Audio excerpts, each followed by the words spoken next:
Welcome, everyone. This is Nirvana. Recently, I was having a fruitful discussion with someone I know about the issues that males face in our current day society. It is, of course, always quite a tender topic to broach, as you may invoke their ire for daring to bring attention to the petty struggles of the privileged class. But I digress. I recounted many of the issues that males as a collective face, and I could see that they were starting to feel a little uncomfortable.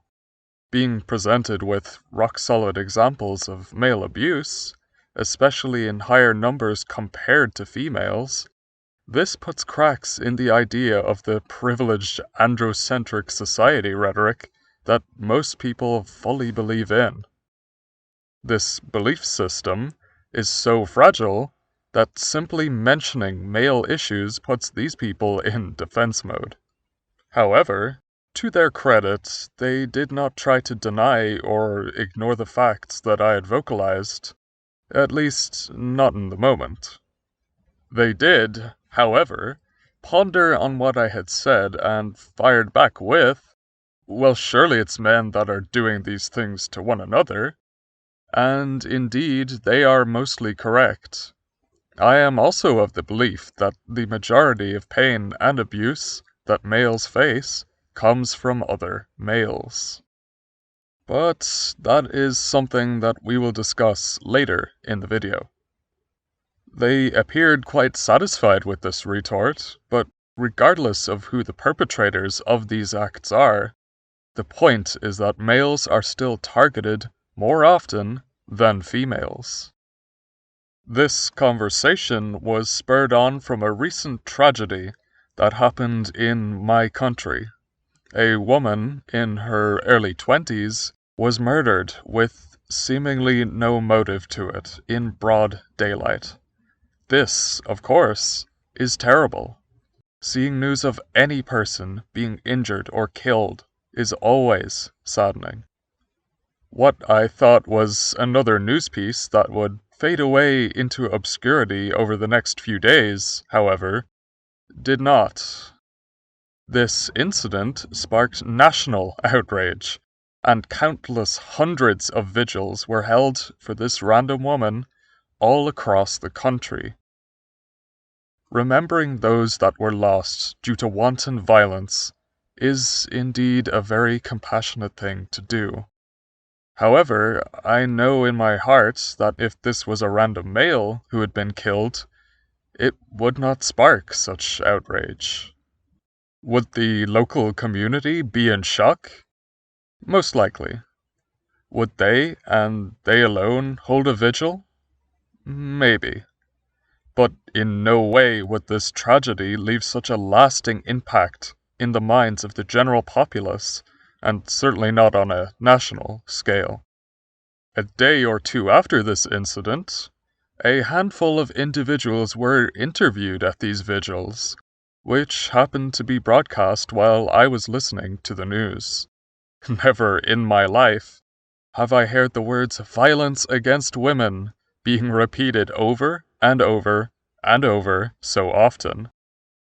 This, however, does not add up to me, as statistics that I have seen stated that males were 70 to 80% of homicide victims and 60% of reported assaults in my country. But, of course, violence against males is some weird argument that we should all ignore because a member of the valued class was murdered. Cue hundreds of tabloid articles interviewing random females saying they've been scared of men all their lives, or are afraid to go out at night, or crying out, "When will public spaces be safe for women?" Oh, of course, because males totally aren't worried about their own welfare when they are much, much more likely to be physically trespassed when out and about. Well, actually, Males probably are less worried than females about this potential danger, even if the statistics are not in their favor, because we don't instill males with the same desire to protect self, especially if a female is involved. While perusing the internet for articles related to the incident, I also came upon an unrelated one from the Pope, of all people, saying that violence against women was against God. It seems that his divinity cares for all of his children, except those born with penises. Once again, I am inundated with countless examples of violence against males being considered agreeable, even if not stated directly. Though I guess God always had it out for males, as he apparently programmed both males and females with gynocentric species instincts. Regardless, I will bring things back to the original discussion. Males are indeed much more likely to trespass other males compared to females. Why is this? Well, to answer that question, we must first discuss how we treat males in our society, and indeed lean into the title of this video.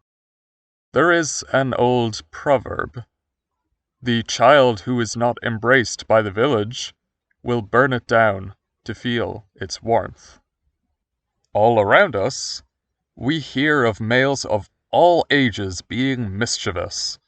Adolescent males berate and assault others, damage and destroy public property, as well as commit petty crimes. Adult males are accused of assault, homicides, and a variety of other horrific trespasses unto others. The average individual will come to the conclusion that males must simply be more violent and mischievous by nature. But the individual that truly observes their surroundings, and that of human nature and behaviors, will see a different truth. Let me ask you a question. How do we bring up our male children? Do we care for them and tend to their every need? Do we fret over them all of the time and treat them with love?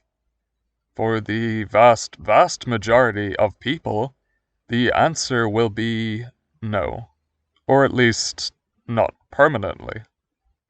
After we mutilate their genitals when they are in their most helpless state, we may give males a free trial of love and care for a few years, after which the time is up, and males must be fashioned into stoic tools for society to manipulate and discard.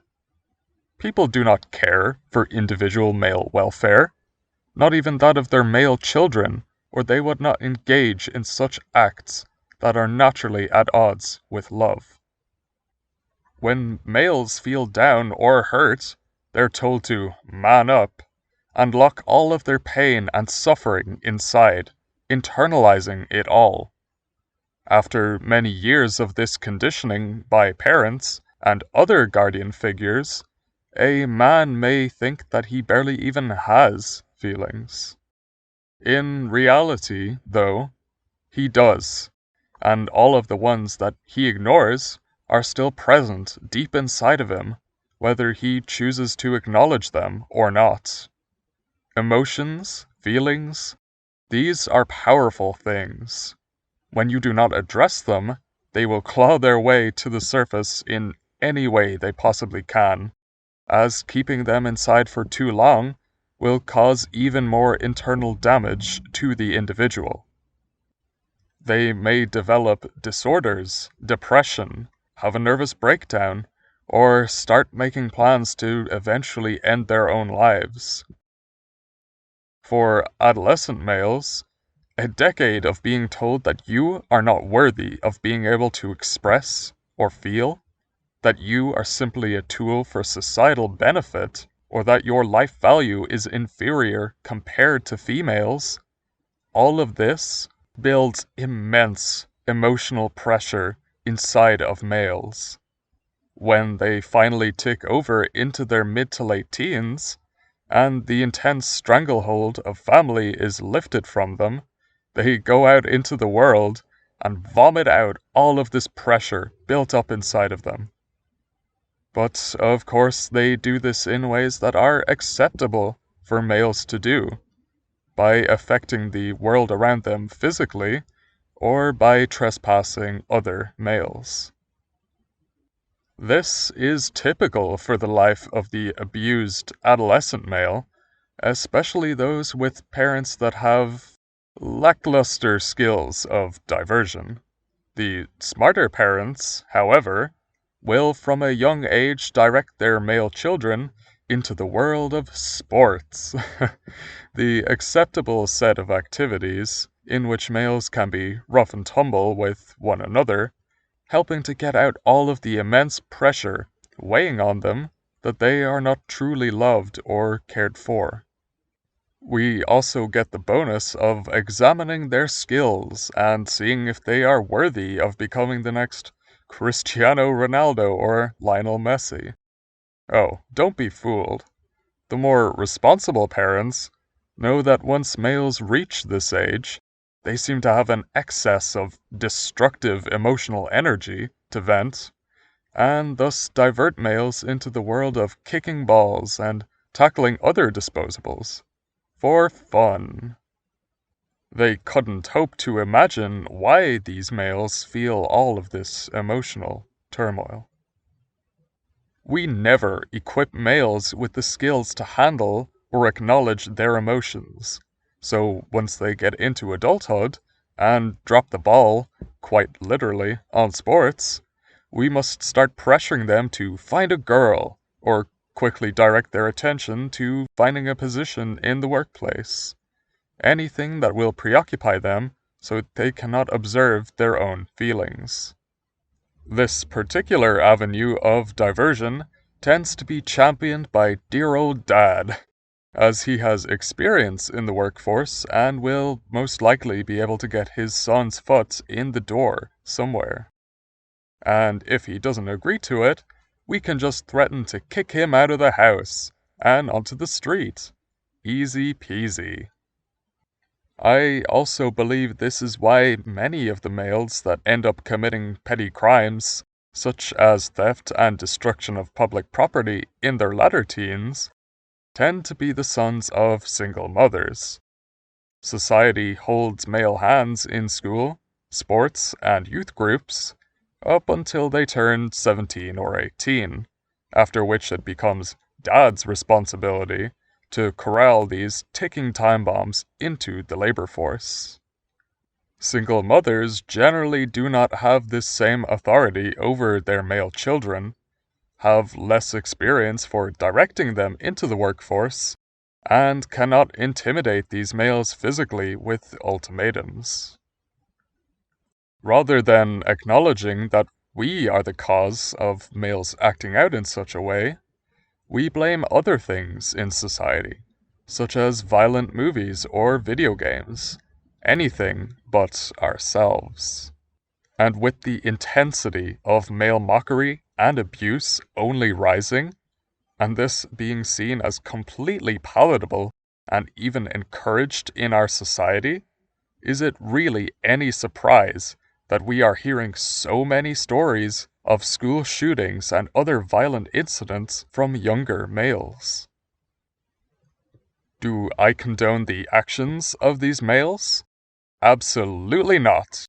However, I see why they act this way, why they become so maligned, so bitter, so hurt. Male emotions are like a piping system without a relief valve.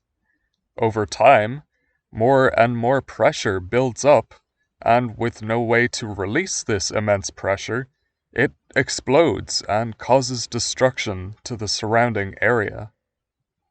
When the dust finally settles, after this tortured soul has been shot to death or is locked up, we use this as a great opportunity to blame it on something that society doesn't approve of. This can be any number of things, and will change every few years to fit agenda. Oh, I have heard so many reasons for why males act out in this way. Alcohol, violent movies, violent video games, the internet, My Little Pony, you name it. And indeed, these males do tend to heavily immerse themselves in these mediums, yet nobody ever questions why. Why do you think that males are losing sight of reality in favor of these fictional worlds? Well, they are for that very reason: escapism. As stated previously, males have little to no way to vent their feelings or express themselves, so they immerse themselves in fictional worlds to escape from the reality of brutal male existence. This tends to become a lifelong endeavor to males, as they hop from story to game to movie to TV show to immerse themselves in a world that is not their own, anything but their own. This is why most males will fit into one of two specific archetypes in the adolescent phase: the nerd and/or geeky teen that immerses himself in schoolwork and fantasy media, and the sporty male that spends most of his time on the field. These both serve the same purpose, however, of helping to vent male frustration, pain, and suffering. The sports avenue is much more desirable for parents to lead their male child into, however, as this has a very tangible effect of helping males to vent properly with physical contact, the society-approved way for males to get their emotions out. Males that immerse themselves in another world to escape still do not effectively express their feelings, which is why they are much more likely candidates for causing tragedies. Males are not mischievous by nature, as so many people will believe. They're just hurt. They are in pain, due to a world that could not care less about their individual or collective welfare. This is not their fault. It's ours. In terms of escapism, inebriation is another common avenue that males use, and only in this state will you find males that burst into tears and weep about the worries and pain that they've had locked up inside of them, things that they would not dare to bring up if they were not intoxicated. I have a friend like this, and it truly is sad to see him become upset during these times.